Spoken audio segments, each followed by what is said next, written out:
Welcome to another episode of WTF Cinema. Hey everybody, welcome back to WTF Cinema. Where have you been? I've missed you. Let me start this one off by saying, I like Die Hard. I mean, it's no Road Warrior, but it's definitely a feel-good Christmas classic. And it began a whole range of bad movies.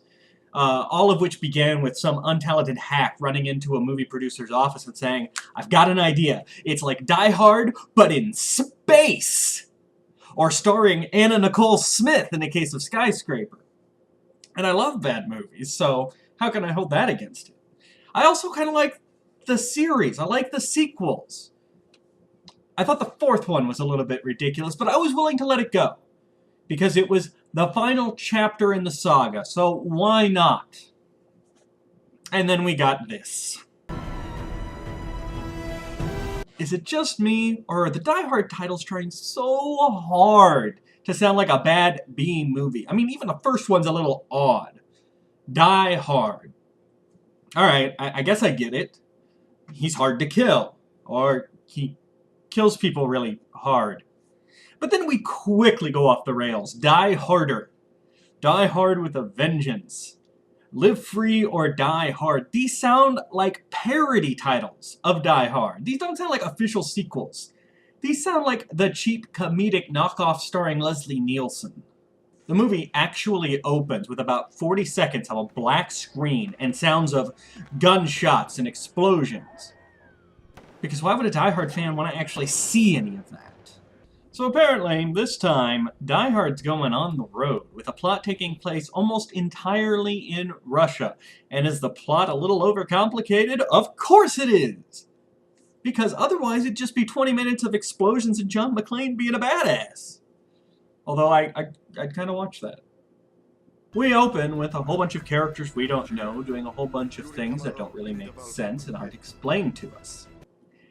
I didn't really fully understand the opening sequence until the second or third time through the movie, where I knew who the characters were and what they were doing, and then it made sense. They at no point go back and reference back and try to clear up what had happened.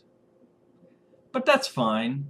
It just, it gives you a little treat the second or third time around. Because who doesn't like to watch these movies over and over and over?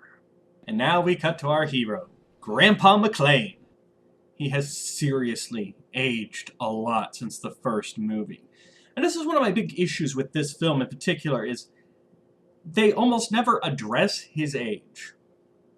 And he frequently does stunts that would kill somebody my age. And he pulls them off with barely a scratch. But we'll address those as they come up. Grandpa learns that his son is in a Russian prison. And he decides to go over there to... I don't know. They never really explain what he's going over there to do. But he's going over there. And that's another issue with this film. Every Die Hard before this, trouble has found John McClane. He's minding his own business, doing his job, and boom! Worst day of his life. In this one, he actually goes out looking for trouble. And as we see, the act of him going out looking for trouble causes him to be a little bit less of a hero and actually screw stuff up. While Grandpa is on his way across the ocean, his son arranges to become a witness in the Russian trial of the century. I don't have a funny joke for this. Pretend I did. So, in the middle of this tense sequence with Grandpa McClane's son on trial for his life, we get this 10-minute conversation between Bruce Willis and a taxi driver. And it manages to completely drain all tension out of the film. And it also seems strangely familiar. So what does it feel like? Killing a man. Beating another man to death with your bare hands. Okay, now, a better man than me would probably go ahead and research this. But I don't want to. So instead I'm just going to ask you guys, under the assumption that, you can't really answer me. Why do Russian security forces have the word homo printed backward on their uniforms? Have they put no thought into this? Do they not realize that Jeff just makes it possible for internet reviewers to make cheap jokes at their expense? After minutes of ominous music and nothing much happening, bombs go off outside the courthouse, which in any movie but a Die Hard movie could have perhaps been a plot twist. In the confusion that ensues, and before the hit squad can get into the courtroom, Grandpa's boy takes the star witness and skedaddles. If your plan was to set off explosives so that you could then capture and or kill the people in the courtroom, are you sure you want to make sure you leave enough time for them to get away first? I mean, don't you want to try and plan that a little better? Maybe more explosives, maybe have somebody stationed a little closer. I don't know. I just feel like this is really poor planning because they would have time to get up and get away, which is exactly what happened. Also, the star witness is a very major character in this film, so I'm going to need a name for this Russian guy. I'm going to go with Ivan. Just as Grandpa's boy and Ivan are driving away in a stolen van, Grandpa shows up, and while father and son have a little chat, the bad guys spot Ivan, and the chase is on. So it turns out Grandpa's boy is actually employed by a government agency, and his task was to extract Ivan. This was a very well thought out, down to the second plan. Because Grandpa showing up throws the plane off by a couple of minutes, thus ruining it and forced him to go to plan B because the jet couldn't make the pickup. A very precise plan, calculated to the second. Very precise. So precise that it relied on people they didn't know, performing actions they didn't know they were going to perform. The plan actually relies upon enemy agents bombing the courthouse so that Grandpa's boy and Ivan could escape, even though they didn't know they were going to do that. That was the kickoff for the plan. Then they steal a van, they get to a jet. What if the explosion kills you? What if the hit squad is actually able to get there before you get out of the courthouse? What if the explosion either destroys or blocks off your escape van? But no, this is a meticulous, down-to-the-second plan that Grandpa screws up. I don't think Grandpa McClane screwed up this plan. Alright? Showing up and taking away a couple of precious seconds did not screw up this plan. This plan was screwed up when it relied upon people they didn't know performing actions they didn't know about before the plan could commence. This is no way to run a government agency. And this is what I'm talking about regarding McClane's age. Seriously, look at this stunt. Someone in their 20s would be lucky to be able to stand up after something like this. Something like that would kill somebody my age. And yet he gets up, he walks away without a limp, and a few seconds later, he's hit by another car, and he gets up and walks again! What is he, a freaking cyborg? Our car chase ends when Grandpa steals another car and crashes that into the bad guy and flips over again. So to be clear, in about a 20-minute period, John McClane has been in 2 serious flip-over wrecks and been hit by a car. And he's not even limping. I'm sorry, old people bust a hip making toast. I'm not buying it. Luckily, his son decides to give him a lift, and off they all go together. His son finally reveals what we've suspected all along, that he's an undercover operative for the US government. I get that you're undercover and it's supposed to be secret, but you can't tell your parents. You can't give them the heads up.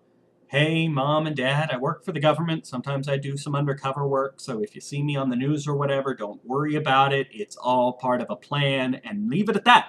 You don't have to give them details. Just enough so that they don't freak out and do exactly what happened here. Because he's worked for them for years.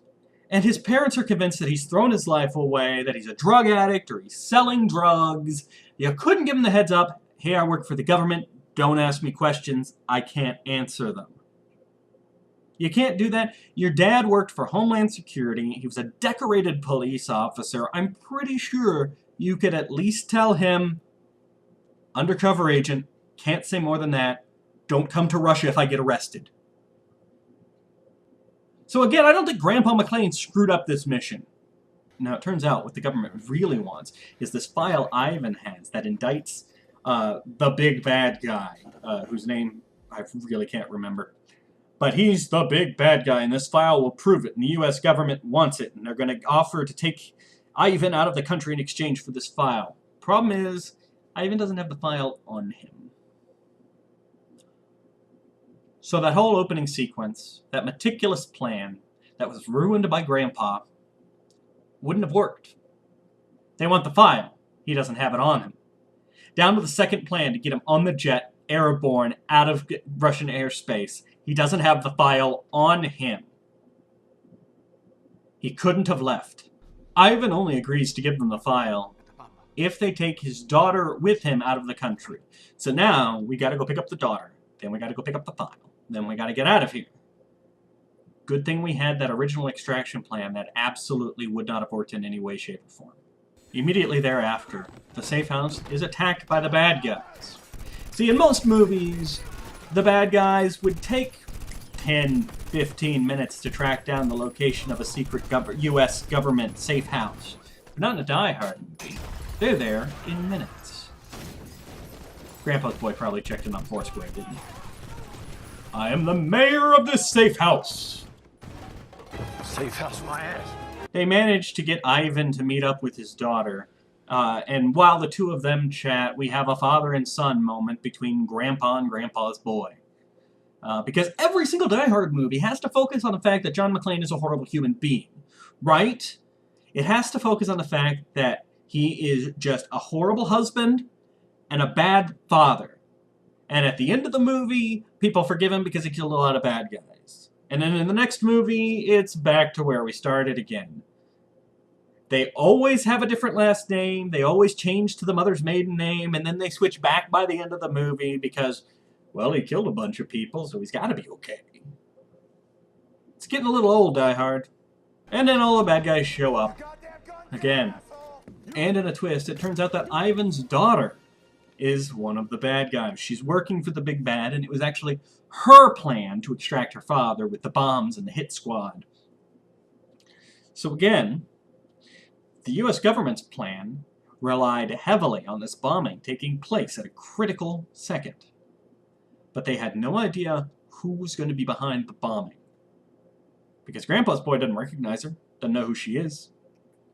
And yet she's the one who planned the whole thing that their plan relied on. Alright, I'll let it go. While Ivan and his daughter leave in a helicopter, a couple of bad guys stay behind to kill Grandpa and son. Except they take their time with it. Do a little monologue about hating Americans, beat them up a little bit, giving them ample time to escape and kill everybody, except for the one henchman who gets away. Listen, movie bad guys. Can I call you movie bad guys? A little bit of friendly advice. If you ever have John McClane in a submissive position where you have a weapon, he does not. Do not monologue about hating Americans. Do not tell us humorous tidbits about your past. Don't punch him in the face repeatedly. Take your gun, shoot him in the head, and go on with your life. Because it's the only way you're gonna have a life after that scene. I only say this because I care. When the bad guys turn their helicopter around and start gunning at the building to kill our heroes escape through a magical garbage chute. What makes this garbage chute magical, you ask? I'm glad you asked that. You see, when we see our heroes inside the chute, it's angled. They're sliding down like a tube at a water park. But when we see it from the outside, it is a straight cylinder all the way to the bottom of the building, which would kill them, because it'd be like they just jumped off the building and fell straight down. Thank goodness for magic. So Grandpa and his son sneak into an abandoned mannequin factory, I guess, to heal up their wounds a little bit and come up with a plan. Now, this would seem ridiculous, but I know for a fact I do all of my best thinking in abandoned mannequin factories. You'd be surprised at the peace of mind you find in one. You should try it. We learn that the contents of this all-important folder prove that the big bad guy was actually responsible for the explosion at Chernobyl because he was siphoning off weapons-grade uranium from the plant. I'm pretty sure in order to cause a meltdown, you'd have to be siphoning off the heavy water, not the uranium. But I'm not a nuclear physicist, so I'm willing to let it go and move on. Our heroes now have to race to get to the file. To get to the file's location, they decide to steal a car from a local gang hangout. That way, the car that they steal will have a trunk full of machine guns and grenades and other weapons. Ignoring that, I don't recall Ivan ever telling them where the file was. I sat there through the whole movie. I don't remember him saying. I guess I could have missed it. Maybe he said it in Russian. But how do they know where they're going? Apparently they're going to Chernobyl. Because when I've got a file about how somebody caused a nuclear meltdown, I keep it right at the heart of the nuclear meltdown. That's what I do. First place I'd leave it. Now our heroes are suiting up for battle. This is the epic final showdown at the Chernobyl nuclear power plant. They are, however, missing one vital piece of equipment. They don't have the radiation gear that everybody else has. I can already see the sequel now. Die Hard with serious cancer. Grandpa takes a moment to apologize to his son. He says, "This is not how I planned on this going. This was not my plan." Can I ask you, Grandpa, what was your plan? I mean, your plan wasn't to intercede with the U.S. Embassy, because you didn't go there. You went straight to the courthouse. Your plan wasn't even to just sit in the courtroom to be, like, supportive for your son, because when the trial was going on, you were outside the courthouse. For some reason, you didn't go in. It couldn't have been to provide legal defense to your son. You don't have a Russian law degree. What was your plan? Did you think just being in the same country as him was going to somehow be helpful? What was the plan that went wrong? I must admit, I'm a little jealous of this movie. My dad and I never did cool bonding activities like killing Russians while being irradiated. Before the bad guys can get to the file, they have to clear out a massive amount of radiation that's pooled up in this room.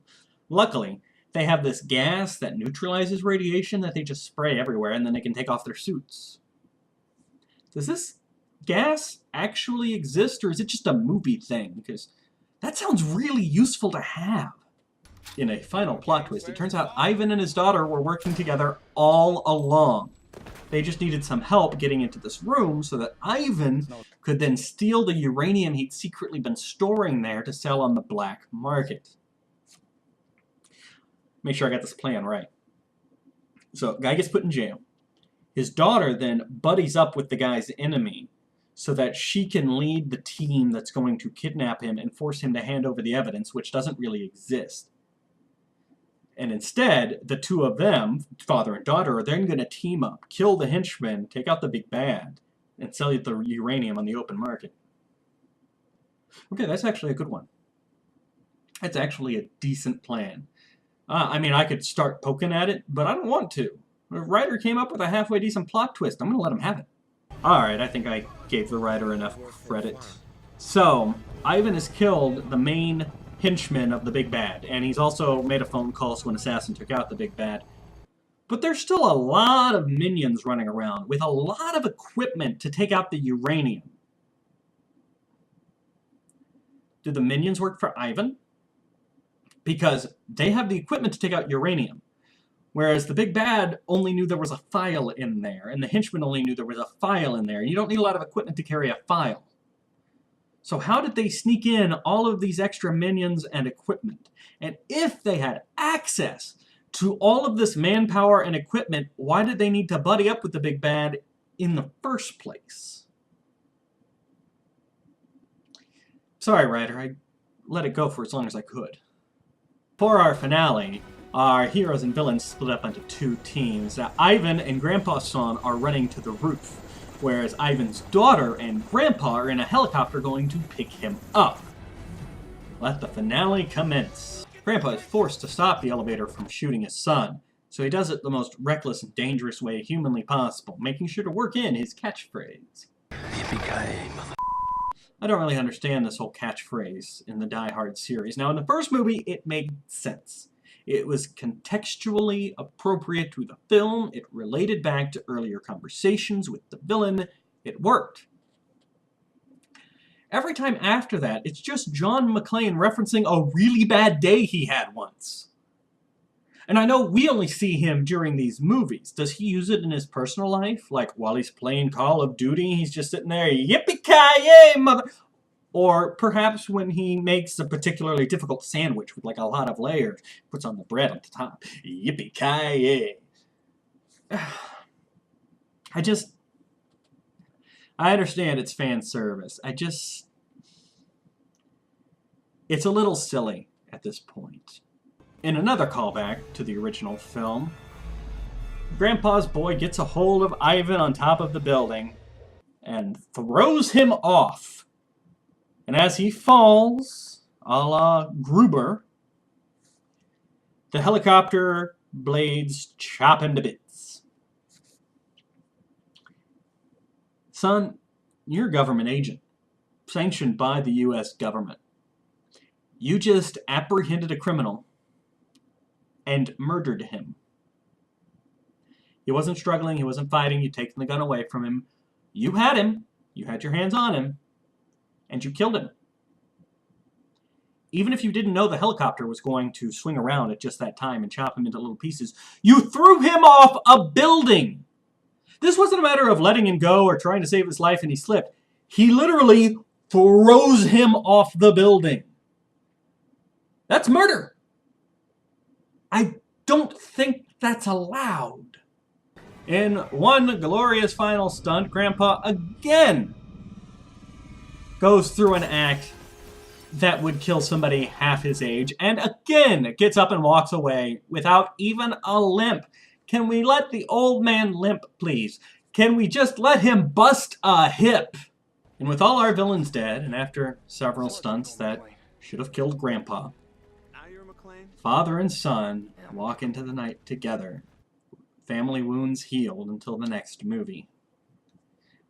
The end. I've heard Bruce Willis wants to do another Die Hard movie. He wants to do one more and then call it quits because, you know, every good film series has 6 installments.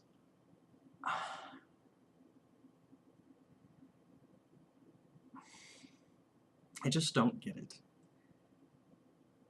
The Die Hard has never been terribly realistic. But at least in the first one, there was an attempt. It was the idea of this man working at the very edge of what he's capable of. One man against an army, and he gets by just barely, and his feet are bloody the whole time from stepping on broken glass. The series quickly became parodies of itself, with John McClane surviving more and more impossible odds and walking away. They're more comedy than action at this point. I just wish the film would try for just a second to acknowledge that he's aged in the last 20 years. I like Bruce Willis. I'm a little impressed that he is still able to work as a die-hard action star. That's kind of cool. But I think it needs to be more like Red, where the point of the film is he's an older guy and he's still able to pull this off.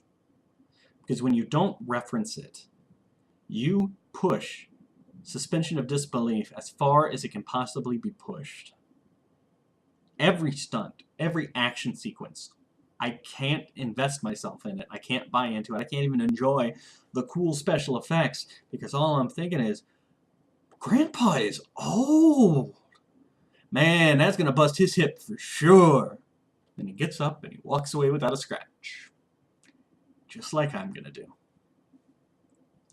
Thanks for stopping by. I'll see you around.